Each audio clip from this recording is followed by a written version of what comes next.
Hello everyone, teachers education में आप सबका स्वागत है। वर्ग 3 का नोटिफिकेशन मेंस का आ चुका है। कल रात से ढेर सारे वीडियो आप देख चुके होंगे जिसमें सिलेबस को डिकोड किया गया है। तो मैं टाइम वेस्ट नहीं करूंगी, सिलेबस को डिकोड करने पे नहीं लगेंगे। मुझे पता है, आपको मैं कई बार बता चुकी हूँ कि आपको सिलेबस सबसे पहले पता होना चाहिए कि सिलेबस पे क्या क्या पॉइंट है। आप सबने सिलेबस का प्रिंट आउट निकाल लिया होगा और उन पॉइंट्स को बड़े ही अच्छे से लर्न करने लग गए होंगे। तो फ्रेंड, यूनिट 17 का ज्योग्राफी वाले सेक्शन का आज हम पहला टॉपिक कंप्लीट करेंगे, इंडिया साइज एंड लोकेशन। इस टॉपिक को मैंने क्यों उठाया, क्योंकि फ्रेंड ये एक ऐसा टॉपिक है जिसमें से क्वेश्चंस आते ही आते हैं। अगर मैं वर्ग 2 2023 की एलिजिबिलिटी टेस्ट की बात करूं तो मेरी शिफ्ट में 2 क्वेश्चन आए थे।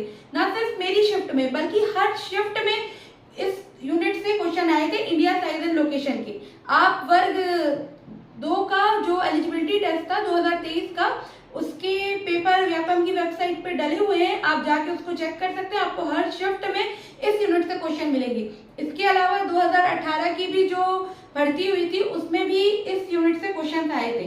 वर्ग 1 में भी इस यूनिट की बहुत ज्यादा इंपॉर्टेंस है। मतलब geography, India size and location अगर हमें नहीं पता है तो हम ज्योग्राफी में क्या ही पढ़ेंगे। तो ये यूनिट बहुत इंपॉर्टेंट है आगे का हमारे पूरी यूनिट पढ़ने के लिए, क्योंकि ये हमारा बेस तैयार करेगा। यहाँ हम ये पढ़ेंगे कि इंडिया वर्ल्ड में क्या स्टैंड करता है, इंडिया में क्या है। तो फ्रेंड चलिए स्टार्ट करते हैं। सबसे पहले हम ये देखेंगे कि इंडिया का नदर्न मोस्ट पॉइंट क्या है। नदर्न मोस्ट पॉइंट का मतलब होता है दोस्तों उत्तरी, सबसे उत्तरी पॉइंट कौन सा है। तो इधर आप काराकोरम, लद्दाख वाले एरिया पे काराकोरम तरफ देखेंगे तो आपको मिलेगा इंदिरा कॉल। तो इंडिया का नदर्न मोस्ट पॉइंट है इंदिरा कॉल। ठीक है फ्रेंड्स, अब हम चलते हैं इंडिया का सदर्न मोस्ट पॉइंट। अब सदर्न मोस्ट पॉइंट एक ऐसा टॉपिक है जिसमें 2 तरह से क्वेश्चन पूछता है। सबसे पहली चीज आती है इंडिया का main land southern most point कौन सा है। तो फ्रेंड्स, ये कन्याकुमारी आपको इंडिया का southern most point land, main land का सदर्न मोस्ट पॉइंट इंडिया का है कन्याकुमारी। इसे केप ऑफ कैमोरीन भी कहते हैं। पर अगर पूछेगा इंडिया मोस्ट सदर्न पॉइंट आपसे पूछ लिया तो होगा इंदिरा पॉइंट। ठीक है फ्रेंड्स, क्वेश्चन में 1 नंबर का हेर फेर होता है और यहीं पे हमारे नंबर कटते हैं। फ्रेंड्स, एग्जाम कभी भी हम टफ क्वेश्चन की वजह से नहीं सिलेक्शन रुकता है। एग्जाम में सिलेक्शन रुकता है जो इजी क्वेश्चन हम गलत करके आए हैं और आपके कॉम्पिटिटर ने उसको सही कर लिया है। जो टफ क्वेश्चन आएंगे वो आपसे भी नहीं बनेगा, दूसरे कैंडिडेट से भी नहीं बनेगा, लेकिन जो इजी क्वेश्चन आप गलत करके आते हैं वो आपके सिलेक्शन को रोक देता है। तो यहाँ डिफरेंस समझिएगा। Southern most point main land Kanyakumari, southern most point of India Indira point. ठीक है फ्रेंड्स, अब चलते हैं हम इंडिया का ईस्टर्न मोस्ट पॉइंट क्या है ये देखेंगे। तो आप देख रहे होंगे अरुणाचल प्रदेश इंडिया का सबसे ईस्टर्न मोस्ट स्टेट है, तो नेचुरल सी बात है कि यहीं पे होगा। अब उस जगह का नाम है कीबेटू। ठीक है फ्रेंड्स, कीबेटू इंडिया का ईस्टर्न मोस्ट पॉइंट है और ये है अरुणाचल प्रदेश में। अब हम चलते हैं वेस्ट की ओर। अब आपको मैप आप देखते होंगे तो ये देख के आपको समझ में आता होगा कि इंडिया का वेस्टर्न मोस्ट स्टेट क्या है, गुजरात। तो आपको वेस्टर्न मोस्ट पॉइंट कहाँ मिलेगा फ्रेंड्स, गुजरात में मिलेगा। तो यहीं पे आपको मिलेगा गुहार माता या गुहार मोती। ठीक है friends, eastern most point Kibithu, western most point Guhar Mata या Guhar Moti, southern most point mainland Kanyakumari या cape of Comorin. India southern most point क्या होगा फ्रेंड्स, इंदिरा पॉइंट, और northern most point Indira col. ये कहाँ पे है, ये काराकोरम पे, काराकोरम जो श्रेणी है उसी के पास स्थित है और ये लद्दाख वाले एरिया पे। ठीक है फ्रेंड्स, चलिए अब आगे बढ़ते हैं। इंडिया का सदर्न से ईस्टर्न, सदर्न और नदर्न एक्सटेंड क्या है और वेस्टर्न और ईस्टर्न एक्सटेंड क्या है। तो फ्रेंड, इंडिया का ईस्ट टू वेस्ट एक्सटेंड है 2933 किलोमीटर। आपको ये याद रखना पड़ेगा, ये क्वेश्चन आते हैं। सो ईस्ट से लेके वेस्ट का डिस्टेंस, मतलब ये डिस्टेंस आपसे पूछ रहा है। ठीक है, 1 सेकेंड, ये आप देख रहे हैं, ये डिस्टेंस आपसे पूछ रहा है कि इंडिया का ईस्ट से लेके वेस्ट तक की कितनी डिस्टेंस है। Is that clear? तो ये होगा 2933 किलोमीटर। ठीक है फ्रेंड्स, क्लियर? अब आगे बढ़ते हैं।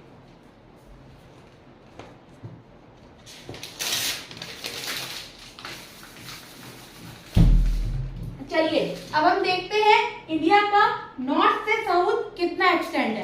तो फ्रेंड नॉर्थ से साउथ इसका मतलब क्या हुआ, इंडिया का यहाँ से यहाँ तक का कितना डिस्टेंस है। तो फ्रेंड इंडिया का नॉर्थ से लेके साउथ 3214 किलोमीटर का डिस्टेंस है। 3214 किलोमीटर का डिस्टेंस नॉर्थ से साउथ है और ईस्ट से वेस्ट कितना है फ्रेंड्स 2933 किलोमीटर है और नॉर्थ से साउथ 3214 किलोमीटर। ठीक है, आपको ये क्लियर है। अब दूसरी चीज करते हैं, ये एग्जाम में क्वेश्चन जो पूछते हैं मैं आपको वही पॉइंट बता रही हूँ। ये बहुत ही इंपॉर्टेंट चीज है क्योंकि क्वेश्चन ऐसे ही एग्जाम में फॉर्मुलेट होंगे। तो फ्रेंड्स अब हम चलते हैं लैटिट्यूड एक्सटेंट। आप सबको ये पता होगा कि 0 डिग्री पे इक्वेटर होता है। इक्वेटर क्या करता है, हमारी अर्थ को 2 इक्वल पार्ट में बांट देता है। तो हमारा जो इंडिया है ये नदर्न हेमिस्फीयर पे है। ठीक है, तो हमारा नॉर्थ का लैटिट्यूड पे हम कहाँ पे आएंगे, नॉर्थ पे आएंगे। अब फ्रेंड्स एक चीज होती है लैटिट्यूड और लॉन्गिट्यूड, आप याद तो कर लेंगे लेकिन आप कंफ्यूज हो जाएंगे। तो मैं आपको एक बहुत ही इजी सी ट्रिक बताती हूँ। लैटिट्यूड मतलब लेटा हुआ, लैटिट्यूड पूछ रहा है मतलब आपसे ये लेटी हुई चीज पूछ रही है। लॉन्गिट्यूड मतलब आपसे ये खड़ी वाली चीज पूछ रही है। ठीक है फ्रेंड्स, क्लियर। लॉन्गिट्यूड लंबा, लॉन्ग, लैटिट्यूड लेटी हुई चीजें आपसे पूछ रही है। तो सबसे पहले हम इंडिया की लैटिट्यूड पढ़ते हैं कि क्या है। तो फ्रेंड नदर्न एक्सटेंशन पे जब हम सबसे पहले आएंगे तो 8.8 डिग्री 4 नॉर्थ लैटिट्यूड। अब आप यहाँ पे देख रहे होंगे तो यहाँ से आपको दिख जाएगा 8 डिग्री 4। ठीक है, ये आपको हमारे अंडमान से बताएगा। आप इसको ये मत सोचिएगा कि आपको ये यहाँ पे कन्याकुमारी से पढ़ना है, जी नहीं, ये आपको अंडमान से मिलेगा। 8.4 लैटिट्यूड इंडिया का, सॉरी 8 पॉइंट नहीं 8 डिग्री 4 नॉर्थ लैटिट्यूड, ये इंडिया का सदर्न मोस्ट लैटिट्यूड है। ठीक है फ्रेंड्स, अब ऐसे ऐसे बढ़ता जाएगा। तो अब हम चलते हैं नॉर्थ की तरफ कि इंडिया का नदर्न लैटिट्यूड क्या है। तो फ्रेंड्स ये लाइन आप देखिए, ये होगी 37 डिग्री 6 नॉर्थ लैटिट्यूड।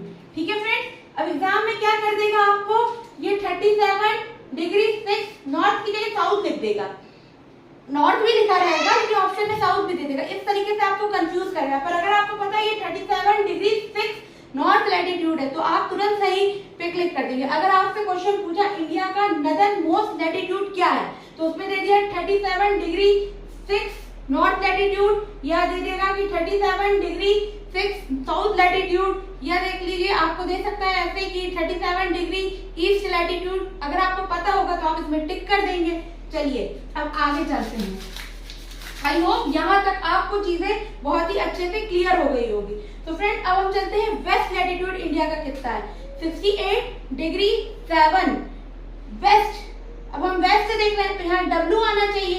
ठीक है फ्रेंड, और इधर ये गुजरात पे आएगा, हमको मिलेगा 68 डिग्री 7 वेस्ट लैटिट्यूड। ठीक है फ्रेंड, ये क्या है हमारा west latitude, 68 degree 7 west latitude. अब हम ईस्टर्न लैटिट्यूड पे आते हैं।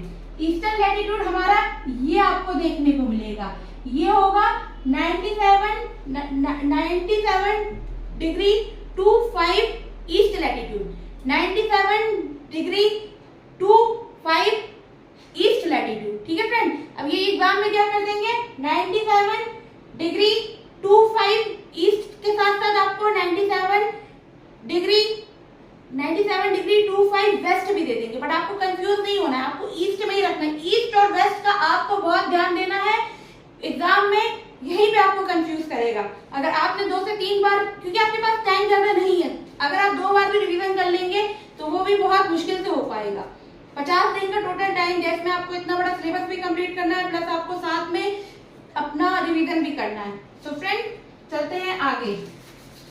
अब हम बात करेंगे कि पुराने क्वेश्चन किस तरह के पूछे गए हैं। तो फ्रेंड मेरा जो पेपर था उसमें मैथ से 2 क्वेश्चन आए थे। मैं आपको एलिजिबिलिटी टेस्ट 2023 की बात बता रही हूँ। सबसे पहला क्वेश्चन जो आया था, इंडिया का मैप दे दिया था, ये लद्दाख वाले एरिया को ग्रीन कर दिया था और क्वेश्चन लिखा हुआ था कि इंडिया का नई यूनियन टेरिटरी बनी है, ये आपके पेपर पे ग्रीन कलर से मार्क किया गया है। आपको बताना है कि ये कौन सी जगह है। मतलब कौन सी यूनियन टेरिटरी है। अब आपने मैप देखा, ये लद्दाख है, यहाँ पे इसने हाईलाइट किया ग्रीन कलर से, सीधे लिखा था भैया लद्दाख है, हमने ऑप्शन में जाके लद्दाख टिक कर दिया। दूसरा क्वेश्चन आया था, ये अंडमान की कैपिटल आपको दिख रहा होगा पोर्ट ब्लेयर, तो यहाँ पे पॉइंट लगा हुआ था ब्लैक कलर का, और पूछा था ये जो ब्लैक कलर का पॉइंट लगा है ये इंडिया की किस यूनियन टेरिटरी की कैपिटल है, अंडमान की है, लक्षद्वीप की है, चंडीगढ़ की है, इस तरीके से दे दिया था। अब अगर हमको पता होगा कि अंडमान निकोबार यहाँ है, तभी हम आंसर कर पाएंगे कि ये पोर्ट ब्लेयर अंडमान की कैपिटल है। ठीक है फ्रेंड्स, क्लियर। अब एक क्वेश्चन आया था इसी साल एलिजिबिलिटी टेस्ट में, मेरी शिफ्ट में नहीं था, दूसरी शिफ्ट में था, उसके लिए मैं आपको फिजिकल मैप से समझाती हूँ कि क्या था। एक सेकंड फ्रेंड्स,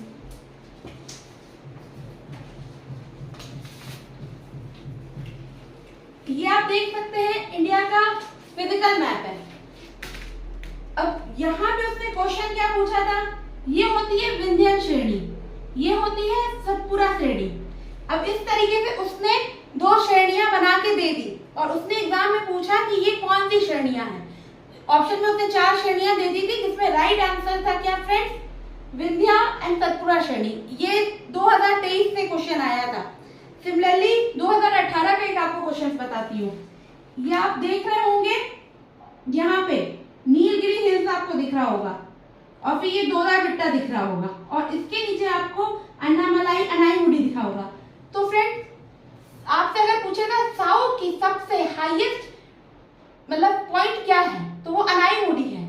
बट पेपर में उसने अनाईमुडी पे मार्क नहीं किया था, उसने मार्क किया था यहाँ पे जो ऐसे ट्रायंगल बना था, कहाँ पे, दोदाबेट्टा पे। लेकिन उसने पूछा था इट इज, उसने ये नहीं बोला था कि सदर्न हाईएस्ट सदर्न पॉइंट, उसने ये बोला था one of the highest southern point, मतलब सदर्न पॉइंटों में से एक हाईएस्ट पॉइंट, सदर्न पॉइंटों में से एक।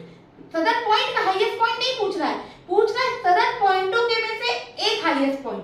तो अनाईमुडी के बाद दोदाबेट्टा है, लेकिन बच्चों ने क्या गलती करी, अनाईमुडी टिक कर दी क्योंकि उन्होंने वही पढ़ा था। पर अगर वो क्वेश्चन ध्यान से पढ़ते और उनको लोकेशन पता होती कि अनाईमुडी तो नीचे है, दोदाबेट्टा ऊपर की तरफ है, दोदाबेट्टा नीलगिरी हिल पे है और नीलगिरी हिल एक ऐसी जगह है जहाँ पे तमिलनाडु, केरला और कर्नाटका तीनों स्टेट की बाउंड्री जुड़ती है। ठीक है फ्रेंड्स, क्लियर। तो ये दोदाबेट्टा था। आई होप आज का लेक्चर आपके काम आया होगा।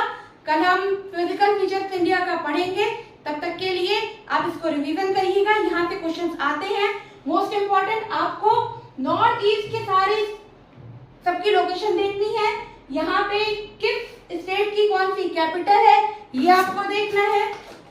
जैसे क्वेश्चन पूछ लेगा, मान लीजिए आपसे पूछ रहा है अगरतला पे पॉइंट बना दिया, इस तरह के क्वेश्चन पहले भी पूछे गए हैं और अभी भी पूछेंगे। अगरतला पे पॉइंट बना दिया और पूछेगा ये कौन सा स्टेट है, अगर आपको पता होगा त्रिपुरा तभी आप रिप्लाई कर पाएंगे, नहीं तो मान लीजिए आप नागालैंड टिक कर देंगे, अरुणाचल प्रदेश कर देंगे। तो आपके कमरे पे मैप लगा हुआ होना चाहिए। ये वाले मैप मत लगाइएगा आप, जो 25-30 रुपए के पेपर वाले मैप आते हैं, अच्छे लंबे बड़े रहते हैं, उनपे आप रोज देखेंगे, वो आपको याद हो जाएगा। और friends I am guaranteed you, ये क्वेश्चन मैप के आपके पेपर में आएंगे ही आएंगे। अब आपको एक और तरह का क्वेश्चन जो एग्जाम में प्री में भी पूछा था और मेंस में भी पूछता है, मतलब ये कह लीजिए व्यापम का टेट का बहुत ही फेवरेट क्वेश्चन है, हमेशा ही आता है। लोकेशन वाइज पूछेगा, लोकेशन साफ लिखा हुआ है कि कौन सी चीज कहाँ है। अब जैसे पूछ लेगा आपसे इंडिया के वेस्ट में सबसे कौन सी कंट्री है, आप बताएंगे पाकिस्तान। इंडिया के नॉर्थ में सबसे ज्यादा, इंडिया के नॉर्दर्न मोस्ट पे कौन सी कंट्री है, तो आप बताएंगे चाइना। अब आप गलती से म्यांमार मत कर दीजिएगा या भूटान मत कर दीजिएगा, क्योंकि भूटान की डायरेक्शन जब आपसे पूछेगा तो आप बताएंगे नॉर्थ ईस्ट पे आ रहा है और म्यांमार इंडिया के ईस्टर्न पे आ रहा है। ठीक है फ्रेंड, मतलब म्यांमार पूर्वी पे आ रहा है और भूटान, नेपाल ये सब आ रहे हैं नॉर्थ ईस्ट पे। ठीक है फ्रेंड, उत्तरी पूर्व देश हुए भूटान और नेपाल, और चाइना होगा उत्तर, मतलब नॉर्दर्न मोस्ट कंट्री जो इंडिया की पड़ोसियों में है वो चाइना है। अब इंडिया का मैक्सिमम बॉर्डर किस कंट्री से लगता है फ्रेंड, ये क्वेश्चन बहुत ज्यादा आता है, कई बार रिपीट हुआ है। तो देखने में आपको लग रहा होगा या तो चाइना होगा या पाकिस्तान होगा, बट नहीं, ये नहीं है। इंडिया का सबसे ज्यादा लैंड बॉर्डर बांग्लादेश से शेयर करता है। ये आपको देखने में इसलिए छोटा लग रहा होगा क्योंकि ये मुड़ा हुआ है, इसलिए आपको समझ में नहीं आ रहा होगा। बट इंडिया का सबसे ज्यादा बॉर्डर अगर किसी कंट्री से लगता है तो वो बांग्लादेश है। 4096 किलोमीटर, मतलब 4096 किलोमीटर, 4096 किलोमीटर कुल इंडिया बांग्लादेश के साथ शेयर करता है। इसके बाद पाकिस्तान के साथ इंडिया की 3233 किलोमीटर का इंडिया बॉर्डर शेयर करता है। नहीं, थोड़ा गलत बोल दिया मैंने, 3923 किलोमीटर, 3923 किलोमीटर। 3 याद कर लीजिए और बीच में 2 को लगा दीजिए, जैसे 3 और फिर 3। इस तरीके से आपको कुछ छोटे छोटे ट्रिक्स बना के याद करने पड़ेंगे, हर चीज याद नहीं रहती है। मैंने इसको कैसे याद किया था, 3 बीच में 2 को घुसा दिया, फिर एक 3 लगा दिया। तो पाकिस्तान की टोटल जो बाउंड्री हमारे साथ शेयर होती है वो 3000 किलोमीटर है। तो फिर क्वेश्चन पूछेंगे कौन सी का बॉर्डर पाकिस्तान से नहीं शेयर होता है इंडिया का। तो ऑप्शन में आपको दे दिया गुजरात, राजस्थान, पंजाब और मान लीजिए दे दिया हरियाणा। तो हरियाणा तो बीच में, वो नहीं शेयर हो रहा है। ठीक है फ्रेंड्स, इस तरह से बॉर्डर रिलेटेड आपको पूरे स्टेट्स पता होने चाहिए। ये आपको तभी समझ में आएगा जब आपके रूम पे फिजिकल और पॉलिटिकल इंडिया का मैप लगा होगा। तो ये ज्यादा महंगे नहीं आते, 25 रुपए आपको मार्केट में मिलेगा, खरीद के लगा। ऐसे आपको कौन सी स्टेट चाइना के साथ कॉन्टैक्ट करता है या नहीं करता, इस तरह के क्वेश्चन दोनों सकता है, कौन से करते हैं कौन से नहीं करते ये भी पूछ सकता है। जैसे आप देख सकते हैं चाइना के साथ कहां से boundary, union territory of Ladakh से टच हो रहा है। अब मान लीजिए वो आपको जम्मू कश्मीर भी ऑप्शन में दे देगा, पर आपको लगेगा अरे जम्मू कश्मीर से तो शेयर करता है। बट फ्रेंड्स, अब जम्मू कश्मीर स्टेट नहीं रहा है, अब लद्दाख एक अलग यूनियन टेरिटरी हो गया है और जेएनके एक अलग यूनियन टेरिटरी हो गया। तो ऑप्शन में अगर जेएनके आ गया, that means JNK is a wrong option. Ladakh is the right answer. Then Himachal से भी शेयर कर रहा है, उत्तराखंड से शेयर कर रहा है। फिर चाइना हमारे उत्तर प्रदेश से नहीं शेयर करता, उत्तर प्रदेश से नेपाल और बिहार की बाउंड्री शेयर हो रही है। ये वाला जो पॉइंट है फ्रेंड, सिक्किम, ज्यादातर सिक्किम का पूछता है क्योंकि सिक्किम भारत का एक ऐसा स्टेट है जिसने भूटान और नेपाल और चाइना तीनों से बाउंड्री टच हो रही है। आप देख सकते हैं यहाँ ईस्ट में ये भूटान से लग रहा है, वेस्ट में नेपाल से लग रहा है, नॉर्थ में ये चाइना से लग रहा है। सिमिलरली नेपाल से आप कौन सी बाउंड्री टच हुई है ये भी आपको स्टेट को याद करना पड़ेगा। एक और बहुत इंपॉर्टेंट मैं बताना चाहूंगी, स्टेट अभी फिर कह जगह पता जाता है स्टेट इन 2 कंट्रीज के बीच में है। तो पार्क स्टेट जो है इंडिया और श्रीलंका के बीच में आपको मिलेगा।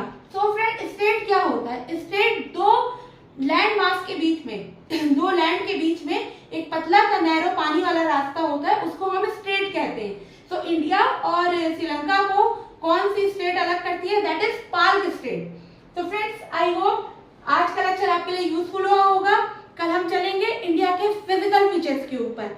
सो फ्रेंड्स, तब तक के लिए आपको रिवीजन करना है और अपने सब्जेक्ट फोकस करना है। और अभी तो रिवीजन आप करेंगे नहीं, अभी तो आप सिलेबस कंप्लीट करेंगे, रिवीजन तो आपके होगा, but don't waste your time. तब तक के लिए बाय बाय, टेक केयर, मिलते हैं अगले लेक्चर पे।